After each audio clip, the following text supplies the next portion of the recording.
नमस्कार दोस्तों, मैं प्रशांत कौशिक संवाद इंडिया के मंच पर आप सभी का हार्दिक स्वागत करता हूं, हार्दिक अभिनंदन करता हूं। संवाद इंडिया मंच पर विभिन्न महत्वपूर्ण विषयों पर चर्चा हम आपके सामने लेकर आते रहे। आज मैं बहुत ही गंभीर विषय पर आपके साथ चर्चा कर रहे हैं। संवाद इंडिया के मंच पर आज की हमारी चर्चा जिस तरह से देश के विभिन्न क्षेत्रों में जो हिंसक झड़पों की जो खबरें सामने आ रही हैं, वे वास्तव में चिंता करने वाली हैं। क्योंकि किसी भी सभ्य समाज के अंदर हिंसकों को स्थान नहीं होना चाहिए और ऐसा लगभग सभी लोग मानते हैं कि हिंसा से ना किसी विषय का समाधान निकलता है और समस्याएं बल्कि और ज़्यादा बढ़ जाती हैं। तो हिंसा हमेशा कहीं ना कहीं समाज के अंदर ऐसी कुरीतियों को जन्म देती है, ऐसे दुख को जन्म देती है, ऐसी पीड़ा को जन्म देती है जो उससे प्रभावित वर्ग होता है, जो उससे प्रभावित लोग होते हैं, उनके लिए दुख वह जीवन भर का दुख बन जाता है। और इसलिए कहा जाता है कि किसी सभ्य समाज में हिंसा को भी स्थान नहीं है। लेकिन हम देख रहे हैं कि कुछ समय से लगातार कुछ ऐसी घटनाएं सामने आ रही हैं जिसने देश के जो समाज का जो ताना बाना है उस पर कहीं ना कहीं उसको वह चोट पहुंचा रहे हैं। मणिपुर की घटनाएं आपके सभी के सामने हैं और जिससे मणिपुर में जिससे दो समुदाय के बीच में लगातार घटनाएं सामने आई हैं और लगातार ऐसी वारदातें रही हैं जिसने पूरे देश को कहीं ना कहीं झकझोर कर रख दिया है। और जिस तरह से एक वीडियो मणिपुर से सामने आया था जिसमें दो महिलाओं के साथ पूरा बर्बरतापूर्ण व्यवहार वीडियो में दिखाई दे रहा था, उसने सभी लोगों को कहीं ना कहीं हिला दिया अंदर तक कि क्या ऐसी बर्बरता, ऐसा जो व्यवहार हुआ है महिलाओं के साथ, वह किसी भी सभ्य समाज में कहीं भी स्वीकार नहीं हो सकता, बल्कि सभ्य समाज के माथे पर कलंक के समान होता है ऐसा व्यवहार। तो लगातार लोग चिंता व्यक्त कर रहे हैं, देश के तमाम नागरिक। और उसके साथ हम देखते हैं कि ट्रेन में एक हादसा होता है जिसमें एक सुरक्षा बल का ही जो जवान होता है वह 4 लोगों की वहाँ हत्या कर देता है ट्रेन के अंदर। और जो वीडियो सामने आया है उसकी प्रमाणिकता की हम कोई पुष्टि नहीं करते हैं, लेकिन वह वक्त में चिंतित करने वाला है। और जो हरियाणा के अंदर, जो हनूह के अंदर, मेवात के अंदर जो दंगा होता है वह तो वास्तव में यह दर्शाता है कि लोगों के अंदर कितना आपस में कटुता पैदा हुई है, घृणा पैदा हुई है, नफरत पैदा हुई है। और ये जो नफरत का जो व्यापार हो रहा है, जो नफरत परोसी जा रही है, जो घृणा परोसी जा रही है, उसने पूरे सामाजिक ताने बाने को कहीं ना कहीं प्रभावित किया बड़े स्तर पर। और ये देखा जा रहा है कि जो इस तरह की नफ़रत वाली जो विचारों के अंदर शामिल लोग हैं वो सभी वर्गों के अंदर हैं। ऐसा नहीं कि केवल एक वर्ग के अंदर हो। ये जो नफ़रत है, ये घटना, इसने इतने अंदर तक लोगों के अंदर पैठ बना दी है कि उन्हें कुछ भी एक तार्किक बातें या अगर हम बात करें तर्कसंगत बातें उन्हें समझ में नहीं आ रही हैं। उनके धर्म के नाम पर ऐसा विचार उनके अंदर पोषित कर दिया है कि उन्हें केवल अपना ही समझ, जो अपनी सोच है वही ठीक दिखाई देती है, दूसरे की जो समझ है, सोच है, उसके खिलाफ वो खड़े होने को तैयार हैं। तो देश के ताने बाने पर ये बड़े सवाल पैदा कर रहे हैं कि आखिर ऐसी कौन सी संस्कृति, राजनीतिक संस्कृति हम पोषित कर रहे हैं। ऐसी जो कल्चर पैदा हो रही है देश के अंदर, जो धर्म के नाम पर आपस में मरने मारने को तैयार हो रही है, आपस में वाद विवाद पैदा करने के लिए तैयार हो रही है। उन्हें कोई किसी ऐसा महसूस नहीं होता है कि इस तरह की जो नफ़रत की बात हम करेंगे, हम घृणा की बात करेंगे तो उससे पूरे ताने बाने समाज का वह प्रभावित होता है और इससे कितने लोगों का व्यापार ठप होता है, कितने लोगों के सामने रोज़गार का संकट खड़ा होता है। क्योंकि ऐसे बहुत सारे वर्ग, बहुत सारे लोग प्रभावित होते हैं दंगों से, तो रोज़ ही कमाते हैं, रोज़ ही अपना पेट पालते हैं। ऐसे अनगिनत संख्या है लोगों की जो डेली मजदूरी करते हैं, श्रमिक वर्ग है जो डेली व्यापार काम धंधा करते हैं अपना, उसके बाद अपने परिवार का लालन पालन करते हैं। और तमाम ऐसे मिडिल क्लास के जो व्यापारी हैं उनके व्यापार चौपट होता है, उनके धंधों पर बहुत बड़ा असर पड़ता है। लेकिन ऐसे जो तत्व होते हैं, जो शरारती तत्व हैं, जो ऐसे दंगा करते हैं, दंगे करने की भूमिका निभाते हैं, उन्हें इस बात की कोई परवाह नहीं होती है कि इसके क्या दुष्परिणाम समाज के ऊपर होंगे, देश की उन्नति के ऊपर होंगे, क्योंकि देश की उन्नति भी कहीं ना कहीं इन सब चीज़ें प्रभावित होती है। और गुड़गांव जैसा क्षेत्र जहाँ मल्टीनेशनल कंपनियों की बहुतायत है, जहाँ दुनिया भर की कंपनियों के ऑफिस है, मल्टीनेशनल कंपनियों के ऑफिस हैं, अगर वहाँ पर ऐसे कोई दंगा होता है, ऐसी कोई मनमुटाव दो संप्रदायों के बीच में होता है, उसके जो मैसेज जाता है पूरी दुनिया में जाता है। और ये देश के लिए कहीं ना कहीं देश की प्रतिष्ठा को आघात पहुंचाता है कि गुड़गांव जैसे क्षेत्र में जो मल्टीनेशनल कंपनी का हब है, जहां दुनिया भर के लोग काम करते हैं, भारत की तमाम जगह से लोग विभिन्न क्षेत्रों से गुड़गांव में काम करने आते हैं, उस जगह पर ऐसे अगर सामने चीज़ें सामने आती हैं कि जहाँ पर दो समुदाय में टकराव हो रहे हैं, इतनी नफरत पोषित की जा रही है, तो ऐसे में उसका जो मैसेज है पूरी दुनिया में जाता है और कहीं ना कहीं भारत की प्रतिष्ठा को भी वह आघात पहुँचाता है। इसलिए हमें सोचना चाहिए कि हम क्या कर रहे हैं। तो हमें समझना चाहिए कि आखिर हम क्या पोषित कर रहे हैं, अपनी जो पीढ़ी है उसको हम क्या दे रहे हैं, अपनी जो नई पीढ़ी है, जो आने वाली पीढ़ी है, उसको हम कैसे विचार पोषित कर रहे हैं।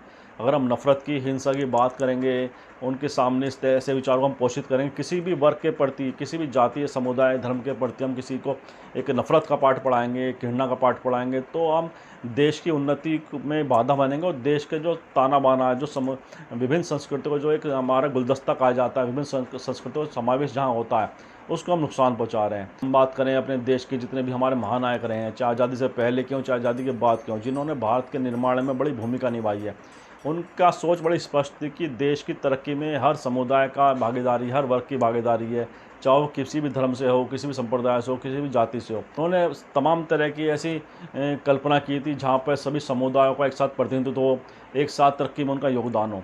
लेकिन आजकल हम देखते हैं जिस तरह से घृणा का दौर वर्तमान समय में देखा जा रहा है, उसने सामाजिक ताने बाने को तो प्रभावित किया ही है, साथ ही कहीं ना कहीं वह यह एहसास करा रहा है कि अगर हम नहीं चेते तो आने वाला जो समय है, जो हमारी आने वाली पीढ़ियाँ हैं, उनके लिए बहुत एक नुकसानदायक वाला हम माहौल तैयार कर रहे हैं। क्योंकि नफ़रत से या घृणा से और हिंसा से किसी भी समाज का कभी भला नहीं होता है। दुनिया का इतिहास है, जहाँ भी दुनिया में जिस भी कोने में ऐसी चीज़ों को पोषित किया गया है जो घृणा का प्रसार करते हों, जो एक दूसरे के प्रति वैमनस्यता का भाव पैदा करते हों, उन क्षेत्रों में, उन देशों के अंदर आपने देखा होगा कभी भी तरक्की नहीं हो पाती है, उन्नति नहीं हो पाती, शांति की नहीं हो स्थापित हो पाती है। लगातार वहाँ बस जातीय संघर्ष या धार्मिक संघर्ष हमें देखने को मिलते हैं।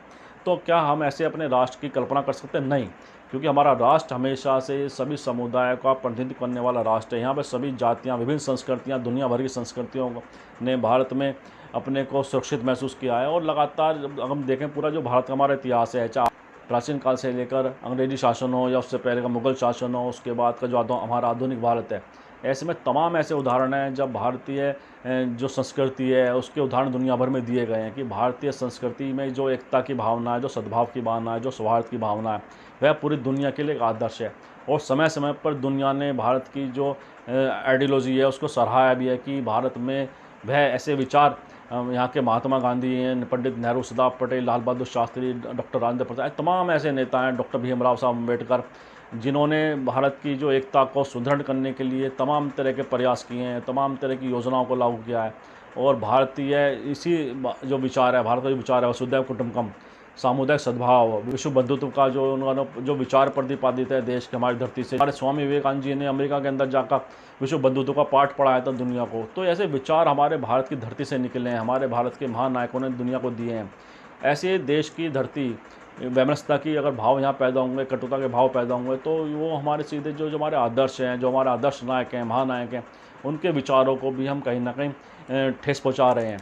तो इसलिए हमें सचेत रहना पड़ेगा कि कोई भी ऐसा विचार हम को बढ़ाने में अपना सहयोग न दें जिसमें घृणा का भाव हो, जिसमें नफरत का भाव हो, जिसमें बांटने का भाव हो। हमें विचार करना चाहिए कि हम देश की तरक्की में योगदान देने के लिए, समाज के ताने बाने को सुदृढ़ रखने के लिए हमें उन विचारों के साथ खड़े रहना है जो सामाजिक एकता की बात करता हो, जो सांप्रदायिक सौहार्द की बात करता हो, सद्भाव की बात करता हो। तो ये बड़ा इस समय सोचने का विषय है कि जो समाज है हमारा किस दिशा में जा रहा है। इस समाज को में सौहार्द, आत्मीयता के भाव का प्रसार करने के लिए सभी का योगदान है और सभी की बड़ी महत्वपूर्ण भूमिका है। कोई भी ऐसी राजनीतिक संस्कृति को या किसी भी ऐसे राजनीतिक विचार को हम अपने ऊपर हावी ना करें जहाँ पर गणना का भाव जो प्रसारित किया जा रहा है, क्योंकि किसी भी सभ्य समाज में हिंसा का कोई स्थान नहीं होता। किसी भी सभ्य समाज के अंदर वापसी, वैमनस्यता का, कटुता के भाव का कोई स्थान नहीं होता है। और यही हमारे देश की ताकत भी है कि जहाँ पे सांप्रदायिक सौहार्द, आत्मीयता का भाव सबसे ज़्यादा मजबूत हमारे देश के अंदर है, आत्मीयता का भाव हमारे सबसे ज़्यादा अंदर है, मजबूत है। क्यों हमारे जो देश में विभिन्न संस्कृतियों का देश है, विभिन्न भाषाओं का देश है, तरह की सांस्कृतिक सरोकारों का देश है। और ये हमारे देश का आज का इतिहास नहीं है, पुरातन इतिहास है, सैकड़ों सालों, हज़ारों सालों का हमारे देश का इतिहास है, जहाँ पर हम विभिन्न तरह की हमारे यहाँ भाषाएँ बोली जाती हैं, विभिन्न तरह का खान पान का हमारे यहाँ कल्चर है। उसके बावजूद भी हम सब लोग एक हैं। तो ये बड़ा विषय है, बड़े प्रश्न हैं जो कि समय हर संवेदनशील व्यक्ति को कहीं ना कहीं व्यतीत भी कर रहा, दुखी भी कर रहा। आखिर देश के अंदर ऐसे भाव क्यों मजबूत हो रहे हैं जो घृणा फैला रहे हैं। ये आप सभी को सोचना होगा कि हम देश में और आने वाली जो पीढ़ी, कि हम आने वाली पीढ़ियों को क्या मैसेज दे रहे हैं, क्या संदेश दे रहे हैं, क्या उन्हें माहौल दे रहे हैं।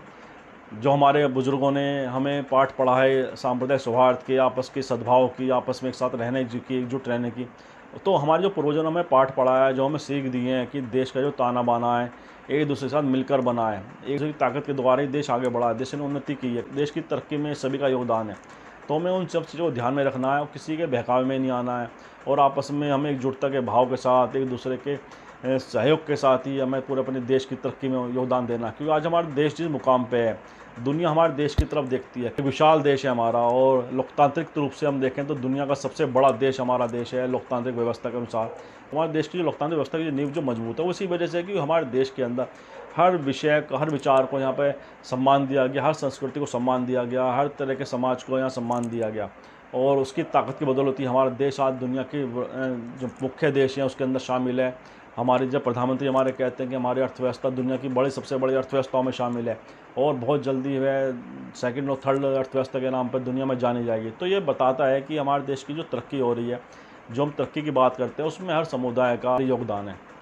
ये हमें सभी को समझना पड़ेगा। और आपसी द्वेष की भाव से, कटुता के भाव से कभी भी किसी समाज का ना भला होता है, ना किसी देश का भला होता है। दुनिया का इतिहास, आप किसी भी दुनिया के किसी भी हिस्से के आप ये इतिहास को जान सकते हैं, जहाँ पे घृणा फैलाई गई, नफरत फैलाई गई, उस देश में कभी शांति नहीं हो पाई और आपस में वहाँ पे लोग लड़ते रहे, झगड़ते रहे और उससे पूरी देश की शांति भी प्रभावित होती है और देश की तरक्की भी प्रभावित होती है। इसलिए आप सभी को समझना पड़ेगा। हम इस वीडियो के माध्यम से आप सभी से आग्रह करते हैं कि किसी भी तरह के नफरत के विचारों में आप अपने को ना बांधें और इन ऐसे विचारों से अपने को दूर रखें जो नफरत फैलाते हों, जो कलुषित विचारों का प्रसार करते हों, उन सब बातों से अपने को दूर रखें। और साथ ही एक बड़ी बात ध्यान देने वाली बात है, जैसे सोशल मीडिया के अंदर लगातार ऐसे विचारों को पोषित किया जा रहा है जहाँ पे नफरत की बात है, एक दूसरे के प्रति विमर्शता की बात है। उन विचारों को प्रेषित करने से पहले 10 बार सोचें कि हम क्या आगे फॉरवर्ड कर रहे हैं, क्या हम भेज रहे हैं। और किसी भी तथ्य को बिना जाने, बिना उसकी जांचे परखे किसी भी विषय को आगे ना बढ़ाएं, क्योंकि ज़्यादातर जो सोशल मीडिया में देखा जा रहा है कि 90% फेक न्यूज़ आ रही हैं। उस फेक न्यूज़ के से ही सामान्य आदमी के मन मस्तिष्क पर बड़ा गहरा प्रभाव पड़ रहा है। उसे पता नहीं होता है कि फेक न्यूज़ है, लेकिन वह उन फेक न्यूज़ को सच मानकर अपने दिमाग में उन सब चीज़ों को बैठा लेता है, जिससे उसकी जो सोचने समझने का, जो विचार विमर्श का जो स्थिति है, वह कहीं ना कहीं प्रभावित हो रही है और उसे गलत बातें ही सच लगने लगी हैं, झूठी बातें सच लगने लगी हैं। इसलिए आप उन सब बातों से परहेज करें। किसी भी विचार को, किसी भी विषय को आगे फॉरवर्ड करने से पहले 10 बार उसका तथ्यात्मक रूप से ज़रूर जांच लें उसे कि क्या वह सही है, क्या नहीं है। और हमारा तो आपसे निवेदन है कि किसी भी गलत विचार को आगे ना बढ़ाएं, चाहे वो किसी के माध्यम से भी आपके पास आए हो, कितनी भी एक आपके नज़दीकी मित्र के द्वारा आपके पास आए हो, किसी परिवार के किसी सदस्य के द्वारा आपके पास आए हो। किसी भी गलत विचार को ना पोषित करें जिसमें कटुता का भाव हो, घृणा का भाव हो। ऐसे किसी विचार को पोषित ना करें और ना ही उसे आगे बढ़ाने में अपना योगदान लें, क्योंकि समाज के ताने बांधने को अक्षुण्ण रखने की जिम्मेदारी भी हर व्यक्ति की है। उसमें मैं भी आता हूँ, आप भी आते हैं, हर व्यक्ति आता है। कि देश की तरक्की जब ये है जब हम आपस में एकजुट होकर मिलजुल कर रहेंगे। हमें किसी भी तरह से किसी भी घटना का प्रसार नहीं करना है, किसी भी तरह से कलुषित विचारों का प्रसार नहीं करना है।